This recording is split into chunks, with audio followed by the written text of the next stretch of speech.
Amen. Okay, so dito pa rin po tayo, mahaba-haba pa rin po yung kwan natin. Hinihimay-himay po natin yung pagkaunawa po sa one God. Okay, sa part 11 na po tayo. Ano kaya yung part 11? Ang part 11 ay beginning and ending of the Son of God. Okay? So, may beginning ba yung Son of God? May ending ba yung Son of God? So, alamin po natin. Okay? Alamin po natin. Sabi po sa John 1:14, the Word was made flesh and dwelt among us. And we beheld His glory, the glory of the only begotten of the Father, full of grace and truth. So ginamit po dyan is word, salita. Ang salita ay nagkatawang tao. So yung made flesh, o yung sa salitang Tagalog, nagkatawang tao, beginning po iyon. Okay? Beginning ng position na Son of God. Yung position po ang tinutukoy. Okay? Diretso po tayo. The word begotten is the form of verb beget, which means to procreate, to father, to sire. Those begotten indicate a point in time in the future. The point in time at which conception takes place. By definition, the begetter, which means the father, always must come before the begotten, the offsprings. There must be a time when the begetter exists and the begotten is not yet in existence. So yung the word begotten ay umpisa po yon. Okay? So ito po yung umpisa. Made flesh, umpisa. Hindi ko na lang po sinulat po doon yung 1 Timothy 3:16, and God was manifested in the flesh.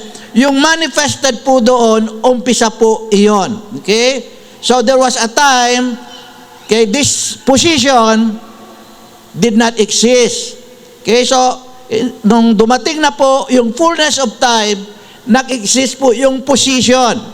Position when God manifested in the flesh in the form of the Son of God. So may umpisa po yung position na Son of God.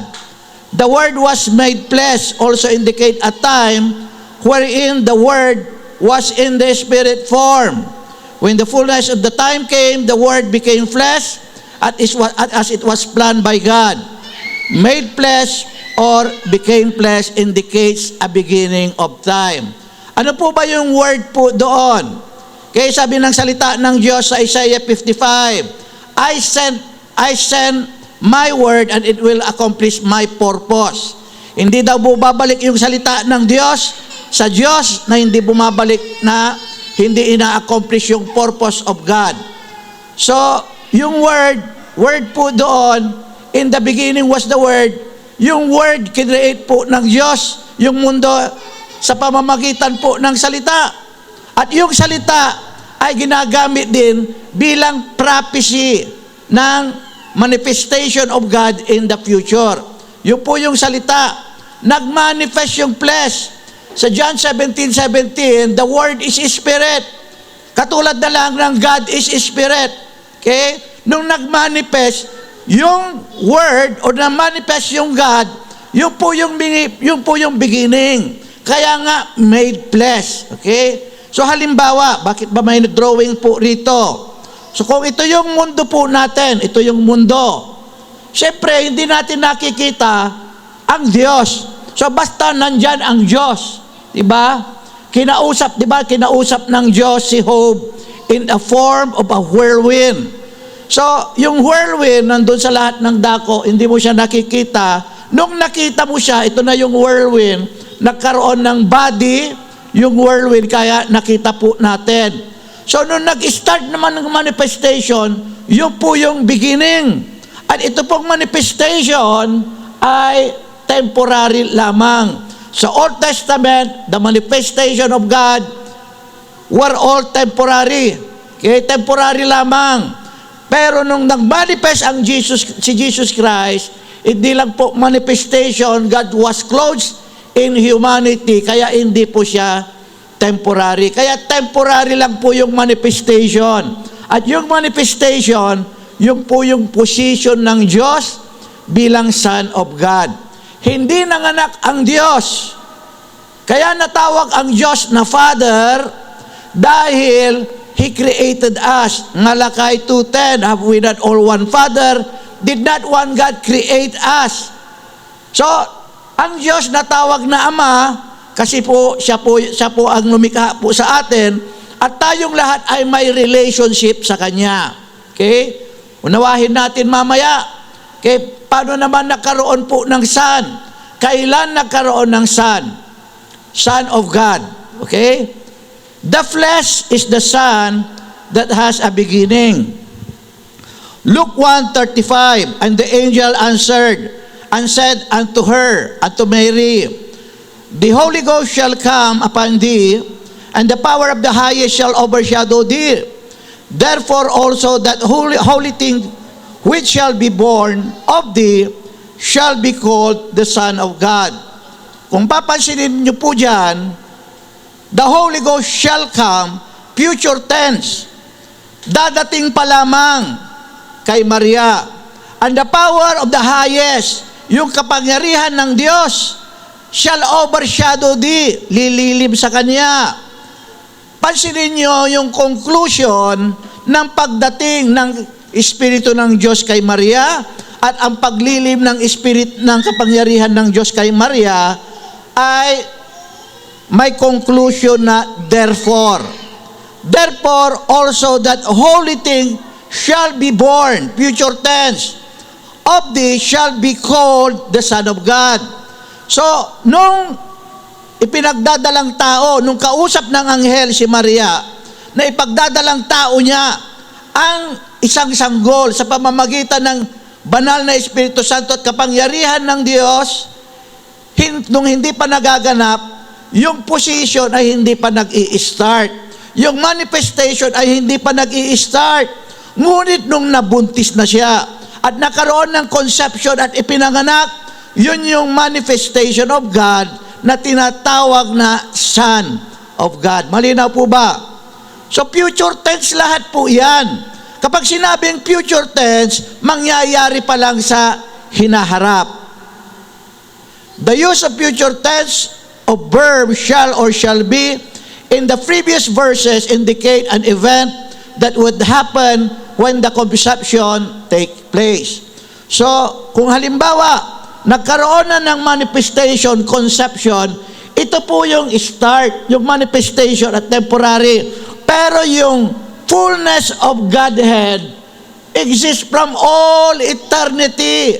Hindi po siya, wala po siyang beginning. Kaya lang hindi po siya nakikita. Yung manifestation ang nakita. No one can see God at any time. 1 John 4:12. Kaya lang nakita ang Diyos even in the Old Testament, for God manifested Himself in some forms visible to man, and in the New Testament, God manifested Himself in the flesh through the Son of God. Amen? So Hebrews 1:5-6 reveals that the begetting of the Son occurred at a specific point in time in the future. Hebrews 1:5, for unto which of the angels said he at any time, Thou art my Son, this day have I begotten thee. Okay? So ngayon, okay, yung this day ay isang specific point in time. Umpisa po yung this day. And again, I will be to him a father, and he shall be to me a son. Okay? Ano pa? Okay?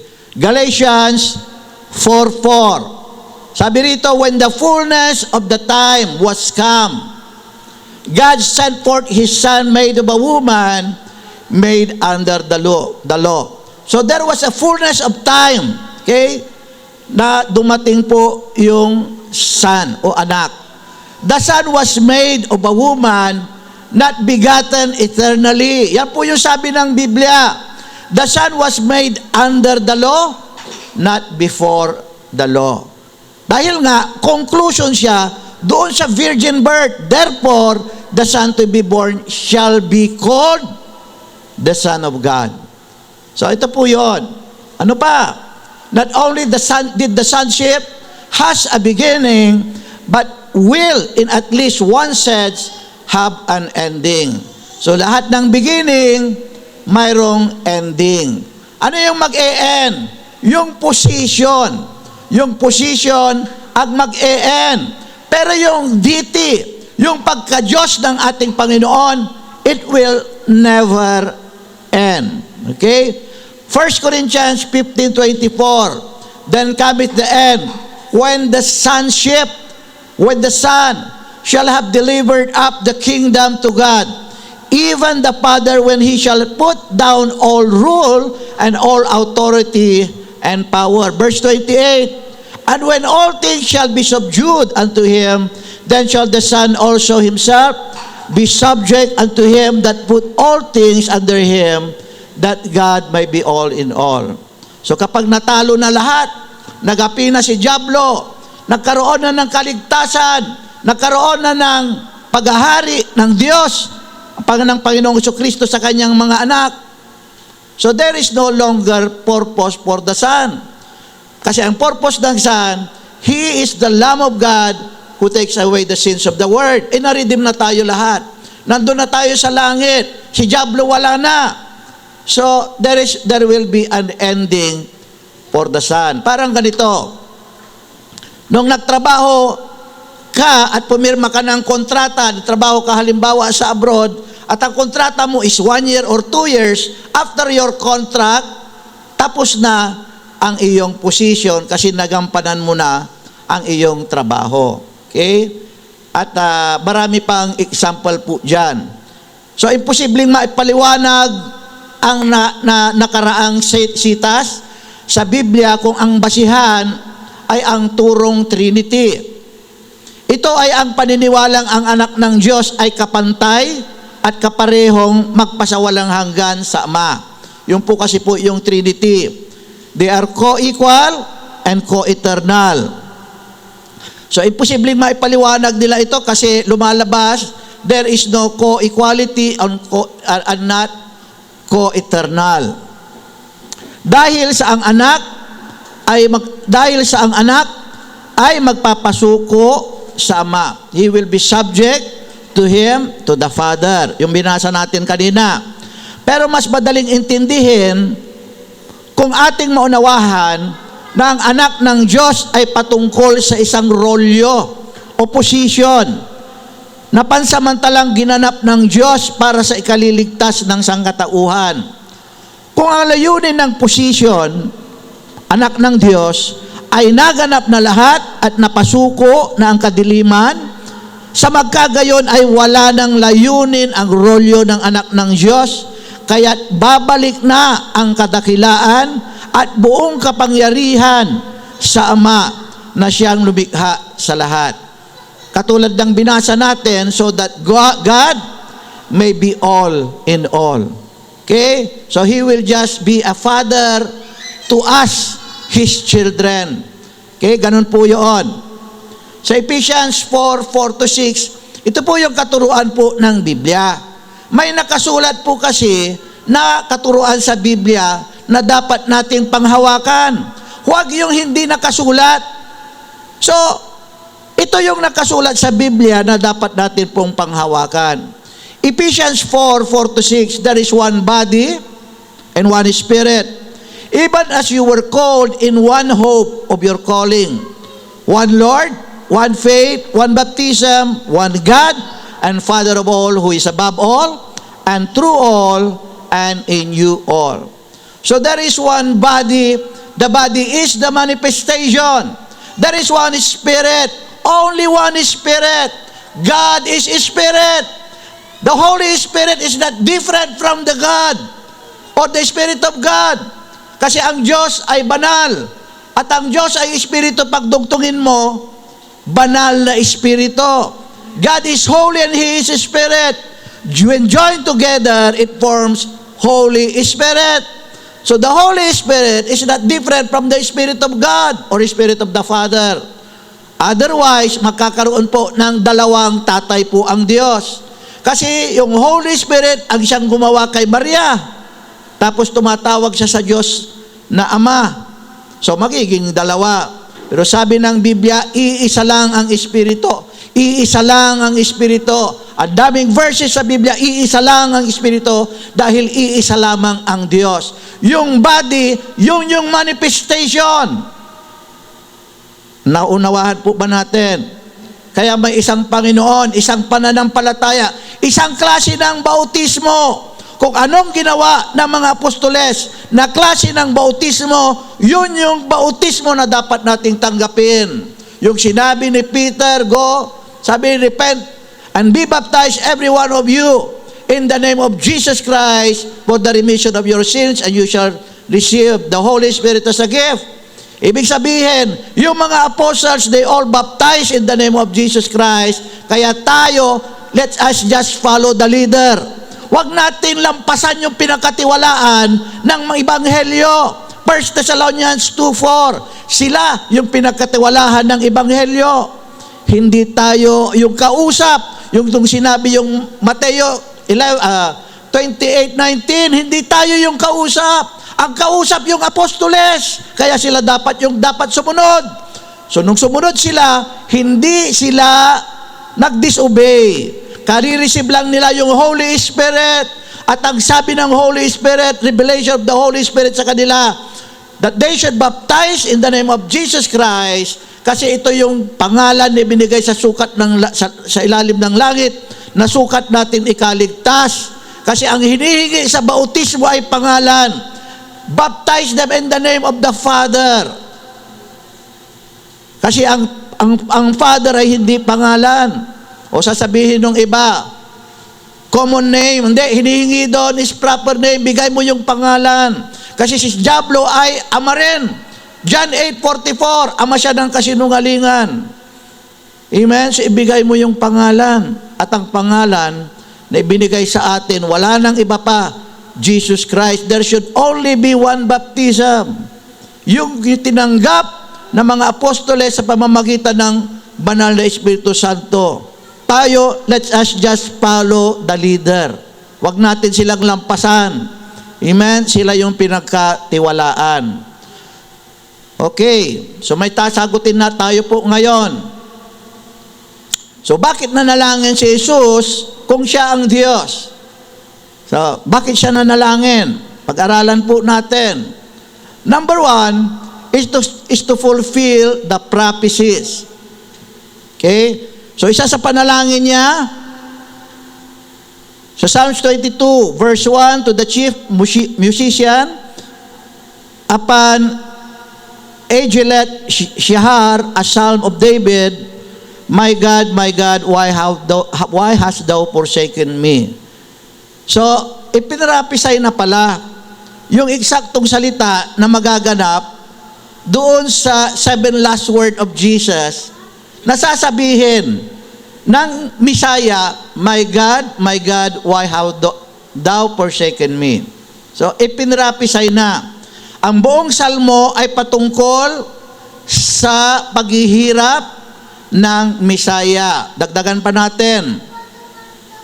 Psalms 22 verse 16, 22 verse 7. Everyone who sees me mocks me. They gape at me with open mouth and shake their heads at me. Baba ulit tayo, verse 16. For the dogs have compassed me, pinalibutan ako ng mga aso. Ibig sabihin, mga tao po yan, figurative. The assembly of the wicked have enclosed me. They purse my hands and my feet. So, prophecy po pala yun. Okay? So, buong Psalms 22 ay propesya to fulfill the prophecies. Okay? Ano pa? Bakit nanalangin si Jesus Christ? Because Jesus was in the days of His flesh. Okay? Nandun po kasi po siya sa araw ng pagkakatawang tao. Hebrews 5:7, sabi, who in the days of His flesh, when He had offered up prayers and supplications with strong crying and tears unto Him that was able to save him from death, and was heard in that He feared. Okay.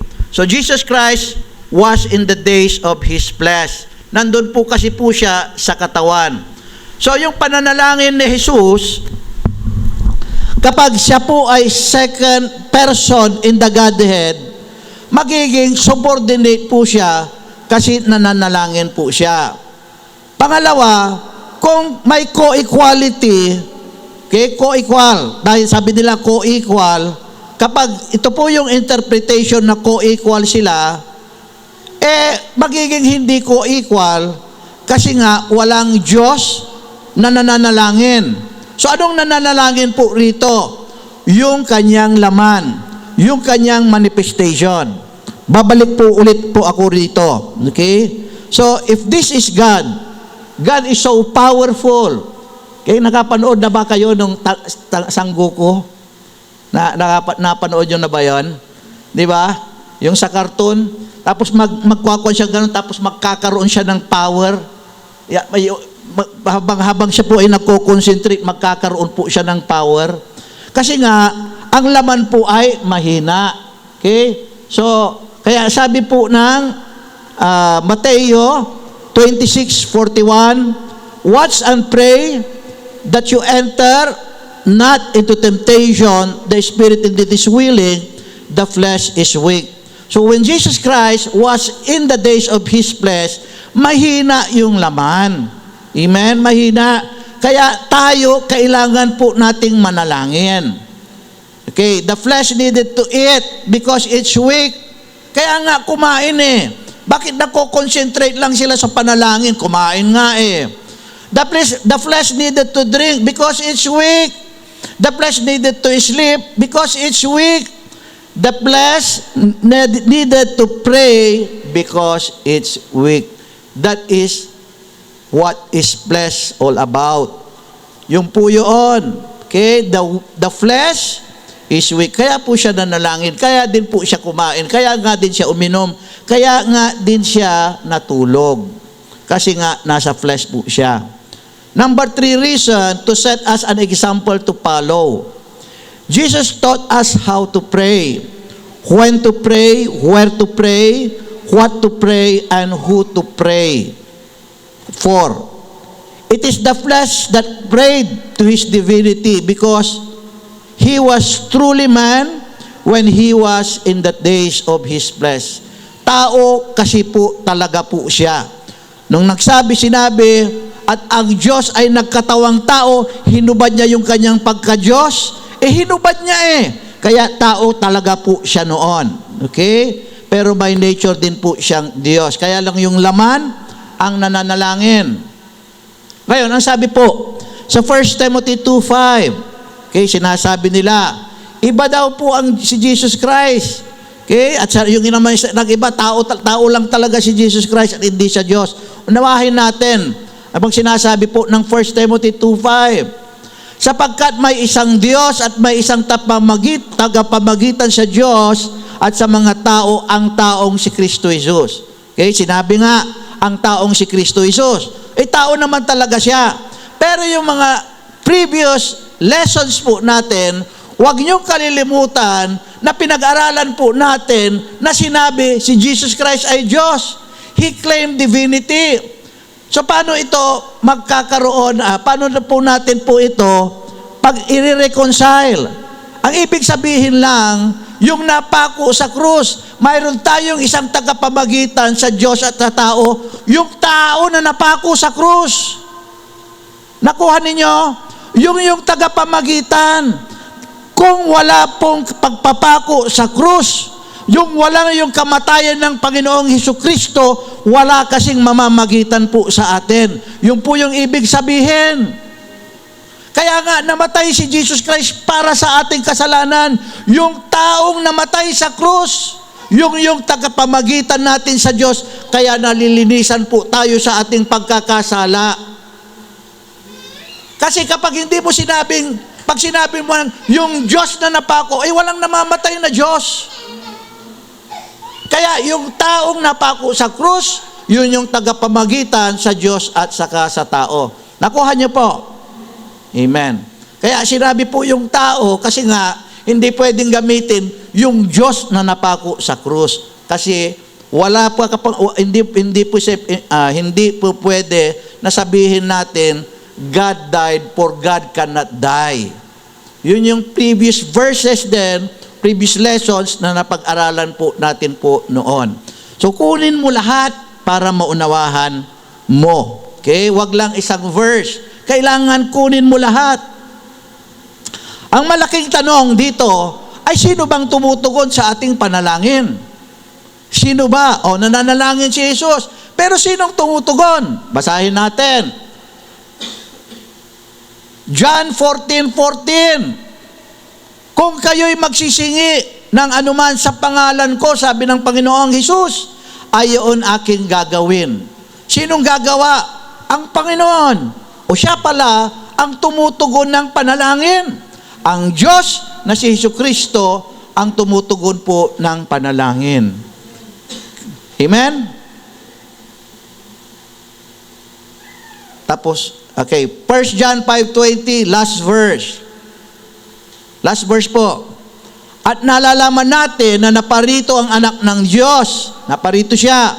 At tayo binigyan niya ng pagkaunawa, kaya naunawaan natin, upang makilala siya na totoo. At tayo'y nasa Kanya na totoo. Sa makatawid ay sa Kanyang anak na si Jesucristo. Ito ang tunay na Diyos at ang buhay na walang hanggan. Amen? So, saan ang separation? Ang separation ay sa role of the Father and of the Son. Parang ako, yung role ko na pagiging ama ay hindi ko pwedeng gampanan sa aking asawa. At yung role ko sa pagiging asawa ay hindi ko pwedeng ganapin sa pagiging ama ko. Kasi may separation of role. At yung role ko na pagiging ama, ay ako rin yung anak. At hindi ko pwedeng iganapin sa aking mga magulang.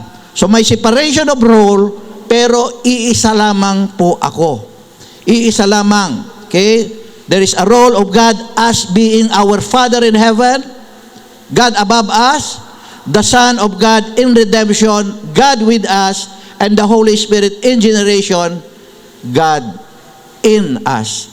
Sa Diyos po ang kapurihan.